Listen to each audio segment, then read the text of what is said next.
Coming to you from a cozy little condo high atop Old Fourth Ward, Atlanta. Welcome to The Ron Show on America One Radio. Here's your host, Ron Roberts. I think that we have to understand when these things happen, it's time for us to look internally, reassess where we are, look at what those things we're doing well, those things we're not doing well, and more than anything else, we got to go back and listen to the people that we represent. So that is my message to our members. We got to go back and listen. We got to reconstruct our agenda. We got to understand that in order to win Georgia is 159 counties and not just the metro area. Yes, ma'am. That is incoming House Minority Leader, Georgia State House Minority Leader, Carolyn Hughley, who was on the Politically Georgia podcast yesterday with Bill Nigett and Greg Bluestein and Patricia Murphy from the Atlanta Journal-Constitution on WABE. That's not the eyebrow-raising headline that came from that conversation, however. In the near immediate aftermath of the results from election night, there seems to have developed a rapid rising push to have the chair of the Georgia Democratic Party change hands. It is strictly a voluntary position. There is no pay involved. It is not a paid position in any way, shape, form, or fashion, and yet our sitting congresswoman, my sitting congresswoman, Representative Nikema Williams, has that job. And I think she would agree with many who are saying that this needs to be a full-time job, that it needs to be handled by someone who it is their full-time job. In any event, according to the Atlanta Journal-Constitution's Greg Bluestein, Minority Leader Hughley, who was elected to that post last week, told the Politically Georgia podcast that she's very disappointed that U.S. Senator John Ossoff maneuvered behind the scenes to pressure Williams to relinquish her role after the November election.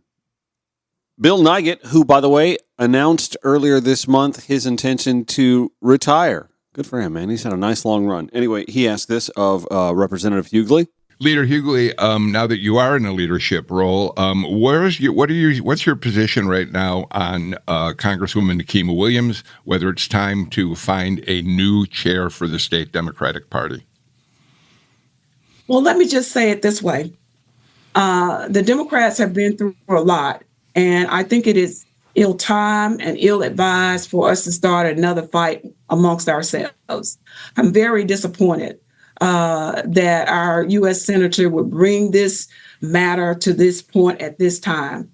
I think that we would probably be well served with someone who is not an elected official. And I would say that when we had other elected officials in that capacity, it needs to be someone who is not an elected official. But to try and demean and harass and embarrass someone who's done a good job in the capacity as chair of the party is very distasteful to me. And I'm very disappointed that the senator would take us down this road. Those are strong words, Representative. Why do you think other Democrats haven't follow that? Because we've polled a number of senior Democrats. Most of them are trying to stay out of this fight. Several of them had said, "Hey, I want nothing to do with it." One of your colleagues, Billy Mitchell, was on a letter supporting Nikema Williams, and he called me and said, I did not agree to that. I don't want to be a part of this fight." You're one of the rare Democratic leaders who are defending Nikema Williams right now, at least publicly. Well, yes, because I believe that she needs to have an opportunity to look at the facts and make a decision for herself. She took on this role when we needed her. We really needed her when she took on this role. And she took on this role before she became a member of Congress. And she continued in the role after she became a member of Congress. So I believe she has earned the respect and the right to come to a decision in her own time. And I think this could have been handled professionally. But there is no excuse, in my opinion, for a U.S. Senator to behave in this way and to challenge her the way that she has been challenged. Leader Hughley, we should make clear to our listeners, you're talking about Democratic Senator Jon Ossoff, who faces a very competitive race for re-election in 2026, a seat that you are going to be hoping he holds on to. So your words are very strong, given that you're talking about a Democratic incumbent senator. Well, sometimes we have to be clear. We have to be straightforward and honest one with another. And I think that we can get through this. Everybody can come back together, but we have to be clear, and we have to make it known when I think that you're not doing something that's in the best interest. I'm going to have to go back to my constituents and say to them why we should support him when he's acting this manner. So I'm going to have to use the next 2 years to try and make that up. With all due respect, Leader Hughley, I don't understand the posture. I mean, reports are that Senator Ossoff reached out to Representative Williams one-on-one on a phone call. Now, how my Congresswoman, how Representative Williams characterized the conversation versus how the conversation actually went. I mean, there's usually three sides to a story. There's side A, side B, and then reality. Reading from the Atlanta Journal-Constitution's Greg Bluestein reporting on this, Ossoff has declined to comment publicly on the push to sideline Williams, saying only there were, quote, ongoing conversations about party leadership after former President Donald Trump carried Georgia and every other battleground state. An Ossoff aide declined to comment Tuesday when asked to respond to Hughley's remarks. But officials say Ossoff privately called Williams and pressed her to stand down the day after the November 5th vote. Williams relayed to friends details of that phone conversation, saying that Ossoff told her he lacked confidence in her leadership. That is what she is saying about the conversation they had. Now, I don't know the relationship between Leader Hughley and Representative Nikema Williams. They may be close friends. I have no idea. I don't know much about the relationship between Senator Ossoff and Nikema Williams, or Senator Ossoff and Leader Hughley either. I don't know. I do know that if Leader Hughley thinks that the private one-on-one conversation between Senator Ossoff and Representative Williams was a bridge too far, I think Leader Hughley going on the Politically Georgia podcast on the leading NPR station, in fact, the leading ratings station in Atlanta more often than not, only to then have that reported in the Atlanta Journal-Constitution, the largest, most read newspaper in the state of Georgia. I think that's even more damaging. Creating ripples in the water unnecessarily only stirs the gators. You know what I mean? That to me is the bridge too far. And in a state where razor-thin margins are going to be the norm in hotly contested races, this is unnecessary noise. In fact, I will reach out to Leader Hughley and see if we can have her on the show at some point in time. Maybe we can have a broadened discussion about that. But I will say this. I don't know why I did this, and I teased I would do this yesterday and never got around to it, so I'll do it today. I will say this. There are things that I believe that the Georgia Democratic Party can do and do better that they're not doing currently to aid candidates from school board positions on up to governor, lieutenant governor, attorney general, secretary of state, U.S. Senate, and, of course, the office of the presidency. And a lot of this has to do with, as I've mentioned before over the last couple of weeks, the lack of a left-wing version of the right-wing ecosystem that exists. I retweeted this earlier today, actually. Brian Tyler Cohen, many of you may recognize him when you pull up a Google image search. Super handsome fellow, by the way. Oh. Anyway, he is something of a social influencer on the left side. But I want you to read his tweet, and then I will share with you the data that he shares. He says, when I say that the right is dominating the left on almost all platforms, this is what I mean. I hope Democratic officials take this into account every day. If you want an ecosystem that will advocate for you, then you need to help build it. Give interviews to creators. Hi, raising my hand. Break news with creators. Hi, raising my hand. A left-wing ecosystem doesn't just happen. You have to facilitate it. The right has spent years doing it. They only give interviews and news to right-wing outlets. The left doesn't even come close to doing that. We will not win so long as this media asymmetry exists. He then shares a graph that comes from Pew Night Initiative, and it shows news influencers who explicitly lean right outpace those who publicly identify with the left across social media sites, except on TikTok. Across all sites, 27% are right-leaning, 21% left-leaning. On Facebook, it's even greater, 39% right-leaning, 13% left-leaning. On Instagram, it's 30 to 25.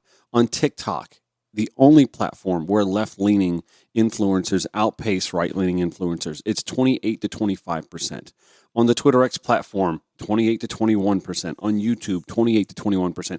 And you can even probably dig down even further and look in on the podcasting offerings and determine that there aren't a whole lot of left-leaning influencers enough to outpace those on the right. And obviously, folks like Joe Rogan, who aren't even, so to speak, politically inclined as influencers from the jump, obviously have such a large following, however, Theo Vaughn, et cetera, and so on, that they can utilize or have been utilized as political influencers when necessary. So it was 2 or 3 days ago. I sat down, I opened up my notebook. I've got this huge notebook, 3-ring binder, and lined paper like the old school days. I keep that because I never know when I'm going to need to have I don't like carrying a tablet because, the tablets, you flip pages and then they get curled, and I just assume, and I'd like to be able to remove the page or put it back in whenever I want to. So I get the 3-ring binder and the huge stack of notebook paper, just like I was in high school. Whatever. Don't judge. It's not a trapper keeper. I love trapper keepers. Anyway, I wrote out a list of some objectives that I would love to see the Georgia Democratic Party endorse. And this is not me saying, hey, you know what? I'll take a stab at this. If it's a paid position, I'll take a stab at the Georgia Democratic Party chair. Although if it's a paid position, I would definitely do that. Are you kidding me? First of all, I get to have a full-time job doing what I am obviously passionate about. Please bring it on. And not that I'm not passionate about real estate. I'm definitely passionate about helping people buy or sell their homes and cash in on their equity and, personal and familial and generational wealth. Yeah, no, I'm all about that. And I'm all about, helping people open that door for the first time for their new home or I'm all about that. Don't get me wrong. But sometimes you see a vacuum that needs filled with ideas and energy and enthusiasm. Okay. But I'm offering these ideas up for free to whomever wishes to be the Georgia Democratic Party chair, and I will share this list with whomever becomes the Georgia Democratic Party chair. All right? So we'll give you that list first when the Ron Show returns here on America One Radio and Progressive Voices via TuneIn. Stand by. Second half of the Ron Show, we have a conversation with Elizabeth Weil Greenberg from theappeal.org covering whatever's going on with Atlanta City Council with regards to pre-arrest diversion. And maybe that's a settled dispute, but it doesn't really feel like it. We'll discuss what that's about in just a few minutes. You can follow The Ron Show at your preferred social media platforms at Ron Show ATL. Facebook, Twitter, X, Instagram, Blue Sky, Threads. We're on there now. One of the rare times I was actually bored and there was nothing to watch, and I feel like I had a little downtime and just needed to get this on paper somewhere. The whole internal squabbling about who should head the Georgia Democratic Party had me thinking, I don't care who it is, I care what they do. And some of the things that I wrote down, I literally took notebook paper and wrote these ideas down. And whoever, if the future chair is listening, by all means, adopt these. I don't care, just win. Ideas, facts, logic, math, data science, those are all on our side. We're just not doing a good job on the messaging part. So I speak about some of the things that actually Leader Hughley spoke about yesterday on the Politically Georgia podcast, when she said that, it's 159 counties in this state and we need to be a 159 county kind of party. Yes. First thing on the list, planting seeds in the red clay, I'll call them, the red clay Georgia counties, where the state party needs to dispatch top Democrats like Senator Ossoff, like Senator Warnock, to rural and exurban areas with listening tours, candidate scouting missions, where you can not only identify potential candidates, folks with great ideas who may not have huge wallets and pocketbooks, but who cares? That's not what it's supposed to be about. Anyway, to develop those contacts in those red clay counties that have long been ignored by high-profile Democratic candidates and campaigns. The Tim Walz and Kamala Harris bus tour, it was Savannah and one little dart out to a suburban town. That was not the South Georgia bus tour that we were promised it would be. Stacey Abrams rarely left Metro Atlanta. And if she did, it was just to go to Athens or Augusta or Columbus or Macon or Savannah. Very rarely was she in a town like, I don't know, Claxton, Georgia.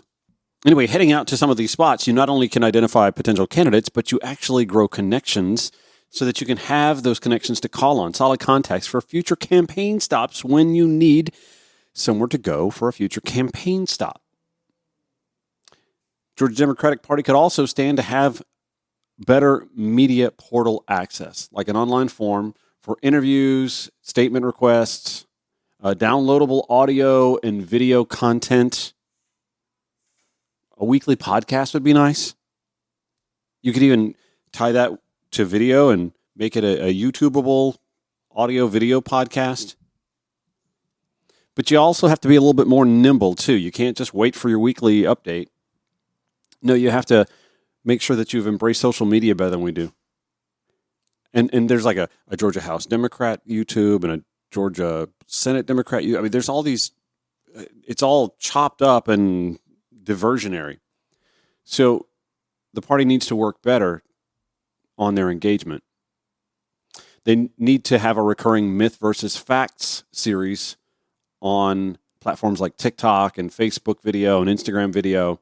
There needs to be a staffer who could serve as an admin or editor if requested for candidates, no matter what office they're running for in the state. If they're running as a Democrat, we need to have someone available to help out with that campaign. Because there are a lot of grassroots campaigns that just don't have a full-time staff or any staff or many volunteers, but they've got a candidate who's worth the darn, who just needs a little help with things like social media. But also candidate resources like Canva access and someone to help with Canva if, you know, a candidate, again, running for dog catcher or state Senate or U.S. Senate, there needs to be some help with that. A video and audio person, staffer to assist with online and broadcast production needs. Oh, God, that would be huge to help create. I mean, even if you just have a basic template radio commercial or TV commercial to help that candidate put something on the air. It's expensive when you just go to a marketing firm or an ad agency to do that. The Georgia Democratic Party needs to have somebody who can help with at least a very basic premise of that. I also mentioned the social media assistants, a web guru to help with a basic template website for candidates who may need one, who don't have one. Incidentally, Dr. Jack Zibluck, who had a website, ran for a Georgia House seat in the very northwest corner of Georgia, District 1, as a matter of fact. He didn't have a like Facebook page for his campaign.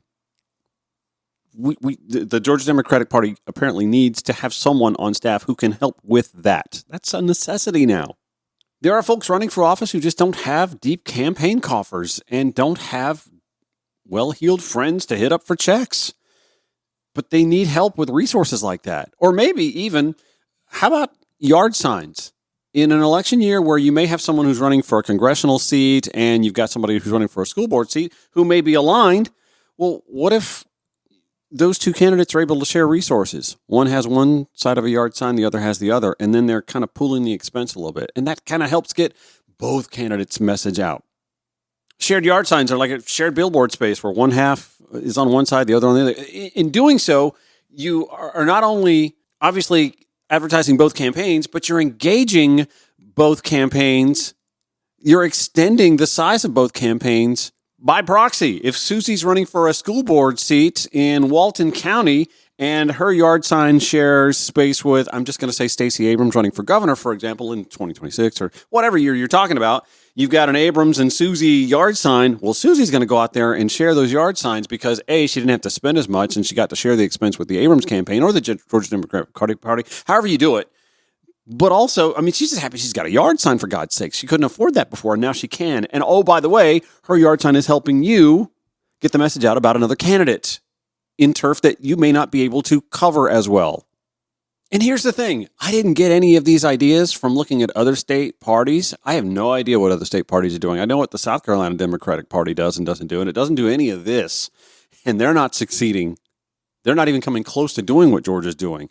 But it's time for the Georgia Democratic Party to step up. I took a lot of these ideas, honestly, from my background in radio broadcasting. I used to work for small mom and pop radio stations. We got swallowed up by larger radio companies. And this is what larger radio companies do. They have a clearinghouse for audio production, and they have help with graphic design, and they have help with social media and even content, and they have help with websites because it's efficient. The word efficient. Georgia Democrats need to be efficient and need to help each other push the messaging out. Just my ideas. I have them on paper, and I'm happy to send them to whoever decides to become the Georgia Democratic Party chair. Back after this with Elizabeth Wild Greenberg from The Appeal when the Ron Show returns on America One Radio and Progressive Voices via TuneIn. This is The Ron Show on America One Radio. For those who follow police and prison and jail issues, Atlanta and Fulton County is something of a dumpster fire. Obviously, we've had a disparate number of casualties inside the Fulton County Jail. The Atlanta detention facility obviously isn't suitable enough for the city's needs. I use air quotes. And so the fact that the two of these organizations even work together on jailing is something of a joke, honestly. And pre-arrest diversion, to me, is huge. It is a means that can literally save lives. I mean, when the Fulton County Jail sees people dying in it, there's a problem, and there's overcrowding issues, and that's what needs to be addressed. And whereas the city of Atlanta is spending now, what are we like at 119, 120 million? It's probably growing $1 million on a public safety training facility, aka Cop City, to train police officers to do what exactly? It seems like there's a lot of space there for high-speed chases, which can also be deadly for citizens, and shooting ranges.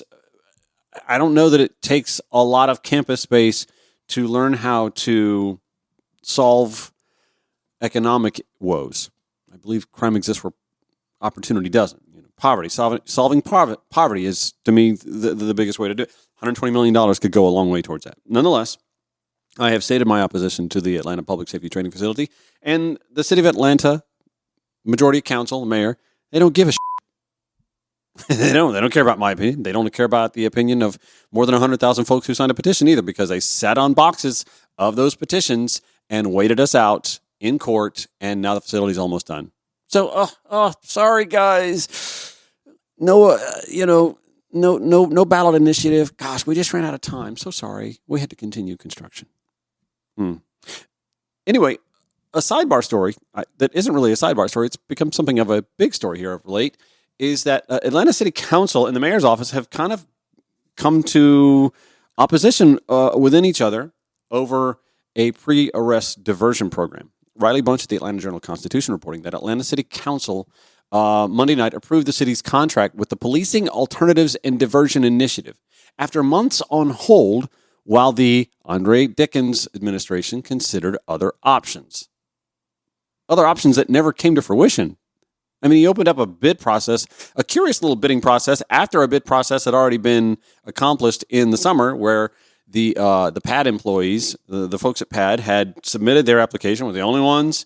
They'd been doing it for years with the city of Atlanta. They were the only ones to even submit a bid. And so everybody was like, okay, well, it's going to be PAD again.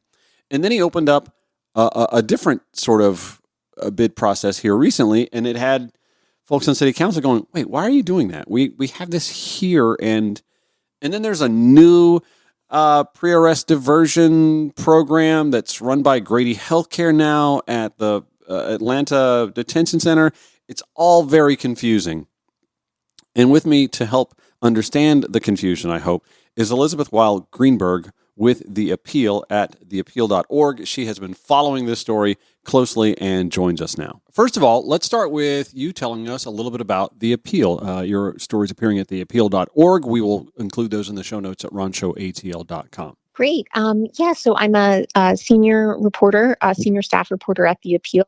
We are a nonprofit newsroom. We are worker-led, and we cover the criminal legal system. I report on prison and jail conditions as well as wrongful convictions. Atlanta has been something of a hotbed of news stories specific to what you guys cover, between the Atlanta Public Safety Training Facility being built and the back and forth discussion about the need for something like that. We have jail conditions here, both at the city and Fulton County detention centers, not meeting the needs of those who are incarcerated. And in many cases, we've seen sickness, non-wellness, and even casualties, death in police hands here.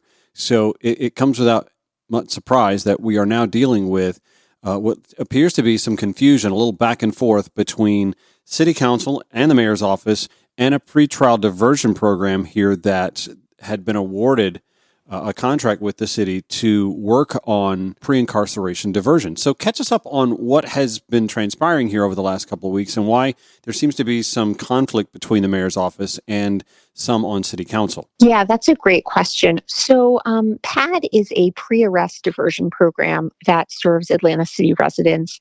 It responds to 311 and 911 calls, as well as direct requests from the Atlanta Police Department, the MARTA Police Department, and I believe one or two college police departments. Sure. They go out and they serve people who are living in extreme poverty or in the midst of a mental health or substance use crisis. Mm-hmm. They offer to connect folks with services that can help them obtain housing. They can provide food. They can provide a safe place to shower.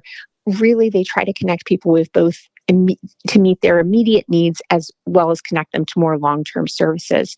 So they have contracted with the city of Atlanta for years to provide these services. They are incredibly widely respected and appreciated by city residents.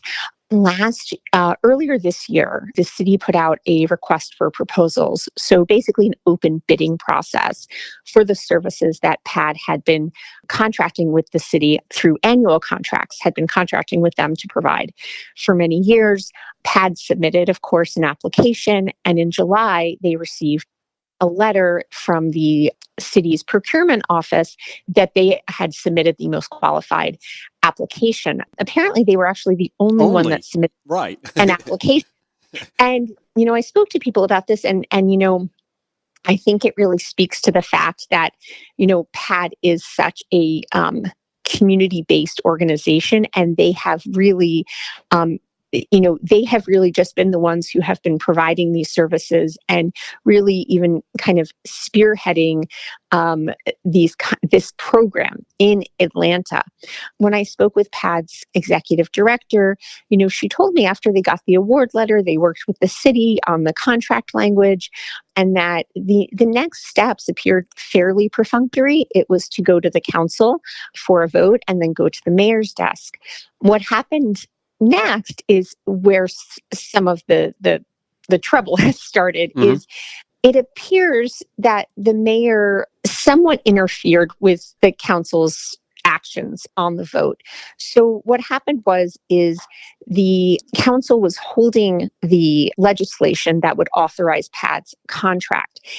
A council member, Juan, said that he planned to move the legislation at the following Executive Finance Committee meeting.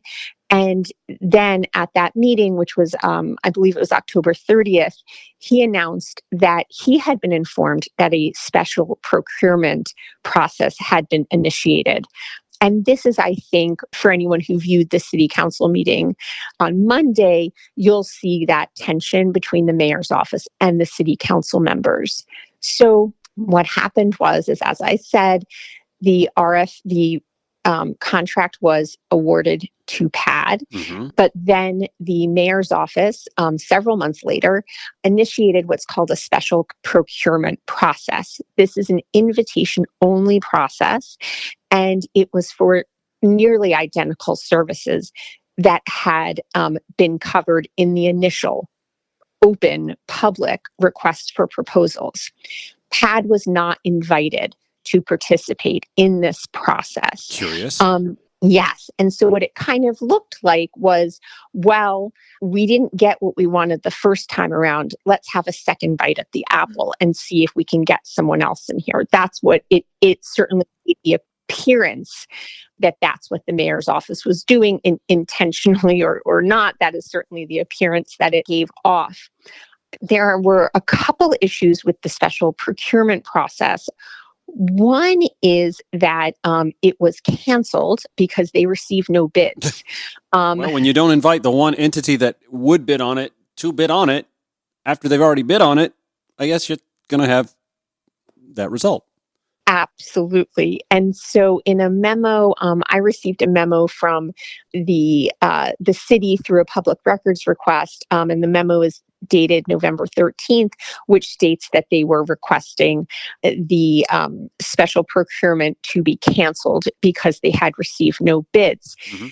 The other interesting piece is that the city procurement code requires that if there is a special procurement process, which again, right, is a secret closed process, so there has to be some justification for it, that there needs to be written justification for having such a process. Okay. And I have requested that from the city through a public records request, and I received other documents, but I did not receive that.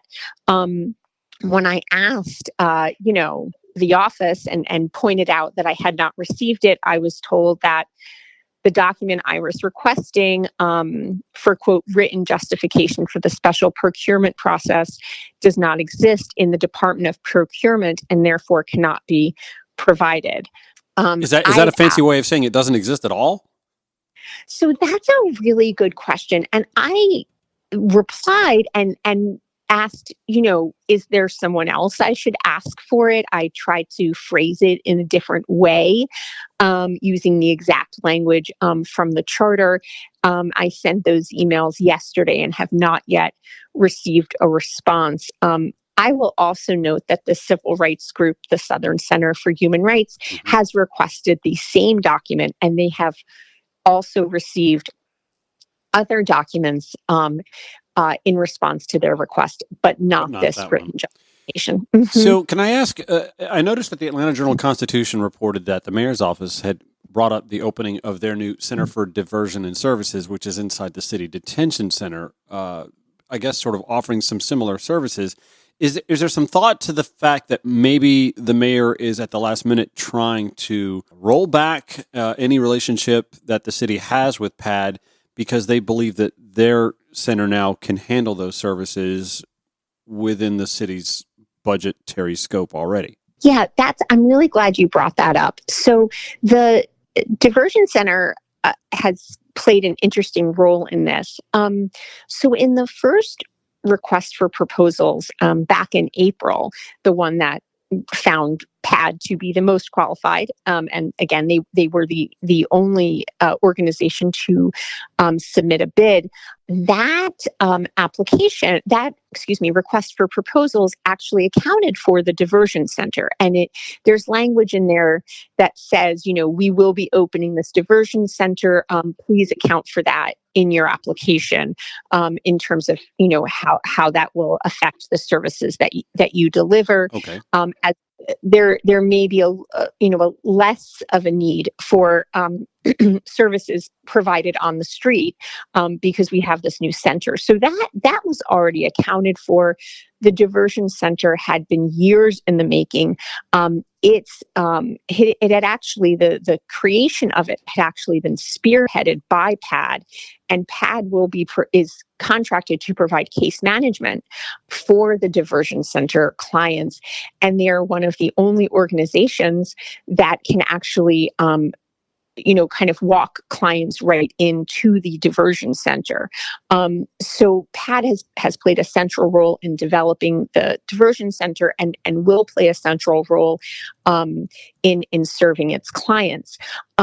When the mayor's office initiated this special procurement process, their justification was a little vague. It's not as if they put out a formal statement announcing this, but from what we could gather is they were saying that the special procurement was necessary because the new diversion center might affect the scope of services provided by the pre-arrest diversion services that PAD had been contracted to provide. Mm-hmm. This justification, however, doesn't really make a lot of sense when you consider that one, the opening of the diversion center was certainly known earlier this year. This again has been something that PAD and the city have been working on for years.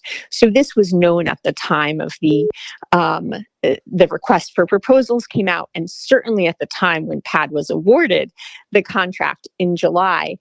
So that's the first sort of issue with that justification. And then the second is that it was truly accounted for in the original request for proposals by asking the bidders to account for this diversion center that would be opening later that year. Which we understand is operated by the Grady Hospital system.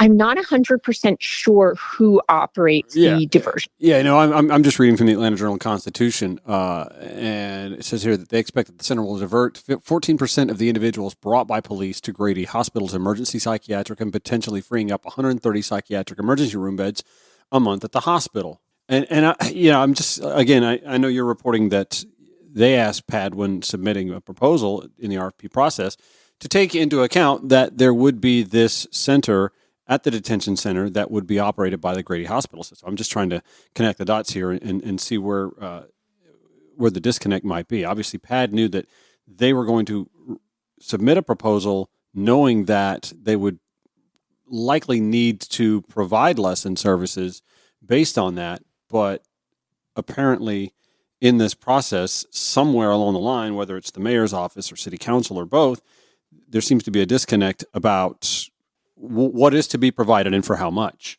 And then last night, city council defied the mayor's office essentially and passed along the contract. Yes, that's correct. Yeah, the chief operating officer for the city was at the council meeting, and she asked the council to shorten the contract to 1 year. Mm-hmm. And the city council rejected that request. They passed the 2-year contract in an 11-2 vote. And I will say also that, that vote came on the heels of civil rights groups and community members calling on the council really now for months to stand up to the mayor, to exercise the authority that they do have, and to vote on PAD's contract. There were many people who spoke out during public comment at Monday's meeting, and at several other council meetings talking about the services that PAD provides and telling the council that it was really their responsibility to pass the contract, no matter what the mayor might be telling them. Interesting conversation. We'll pick this up where we left off here. Got to take a quick break. We're with Elizabeth Weil-Greenberg with The Appeal at theappeal.org, covering the Atlanta pre-arrest diversion shenanigans, the fight between City Hall and the mayor's office. Or is there even a fight? We're trying to clear that up. When the Ron Show returns on America One Radio, Progressive Voices via TuneIn. Final few minutes of the Ron Show. I'm with Elizabeth Weil-Greenberg at The Appeal. I'll include her reporting on Atlanta's pre-trial diversion antics, a little tug of war between City Council and the Mayor's office, in the show notes today at ronshowatl.com. I want to get back to all the public testimony given before City Council in support of PAD, which I find interesting. City Council actually listened to the outpouring of support when, during the Atlanta Public Safety Training Facility open discussion sessions, there were thousands of people who came to speak out against funding for that facility, and City Council, majority of them anyway, and the mayor, didn't care to listen to that sort of outpouring against the public safety training facility. But in this case, City Council listened. I bring all this up because it feels to me as if the public safety training facility is the elephant in the room in this discussion. Am I wrong to sort of correlate these two? That's a really interesting point. I mean, I think you're absolutely right that obviously there has been, such huge opposition to what, many call Cop City, and that the many members of the city council, certainly the mayor, that has not stopped their support of Cop City. So that's a really excellent point, that this was a moment when the council appears to be listening to community members and publicly opposing the mayor. I mean, how much money are we talking about here? That's a really good question. I know it can't be $100 million. I mean, we've spent $100 million plus on this facility, while the city clerk sitting on boxes of referendum petitions that will now essentially be useless because the facility's almost complete with its cost overruns and now, additional security expenses. And I'm just kind of curious how much money the city is throwing at pre-arrest diversion when we're investing, again, enough money to build a minor league baseball stadium, to build a campus for police to train on so that they're more effective at arresting people, I guess. I yeah. completely agree with you. And I'm looking right now. I'm looking right now at Atlanta News First, and they reported that the council approved a 2-year, $5 million contract. They call it an extension for PAD. I was under the impression it was a new contract, but either way, they are putting the number at $5 million for 2 years. I mean, that is like 1/24th of the money being put towards the Atlanta Public Safety Training Facility. Elizabeth Wild Greenberg with the Appeal, following this story over the last few days. I appreciate you doing that, and I appreciate the efforts and the ambition that your organization has there to advocate for the other side of the story often when it comes to crime and incarceration in the United States of America. Thank you. I really appreciate that. And there was just one other thing I wanted to add, Sure. which is that you mentioned at the start of the segment about the condition of the Fulton County Jail, which of course the Department of Justice announced that its civil rights investigation into the jail revealed just absolutely atrocious conditions, rampant violence. People are starving. People are extorted. People are living in filthy, vermin-infested conditions, really, really horrific conditions. And I will note that, as of Monday, the Fulton County Sheriff's Office told me that over 800 people arrested by the Atlanta Police Department are held in the Fulton County Jail. So the city really does have an obligation, a moral obligation, to do everything they can to make sure that its city residents are not ending up in a jail that we know is subjects people to absolutely inhumane conditions, especially those with mental illness. $5 million towards a pre-arrest diversion program when we're spending $120 million on making sure that police officers are able to do better at arresting people. Though, I mean, to me, the disconnect is sort of glaring. I've said all along, crime exists where opportunity doesn't, and it seems that the city has shown with their dollars where they see opportunity, or where they intend to invest in opportunity, and who they intend to invest in opportunity for. And it's not the citizens of Atlanta. That seems pretty clear to me, but that's me editorializing. Anyway, Elizabeth Wild Greenberg with The Appeal. Thank you so much for your reporting, and thanks for joining the Ron Show today. Thank you so much for having me. I appreciate it. Tomorrow on the Ron Show, friend of the show, columnist from the Georgia Recorder, Jay Bookman, joins me. Maybe we'll talk about Linda McMahon and all of her wealth of experience in the education field as she becomes the next Secretary of Education. I mean, she did get a teaching degree to teach French and then never used it, but I digress. I don't know what his column's going to be about, but it'll be a lively conversation tomorrow. 9 to 10 a.m., 5 to 6 p.m. on America One Radio, 11 to midnight at Progressive Voices. Show notes at ronshow.atl.com. Take care.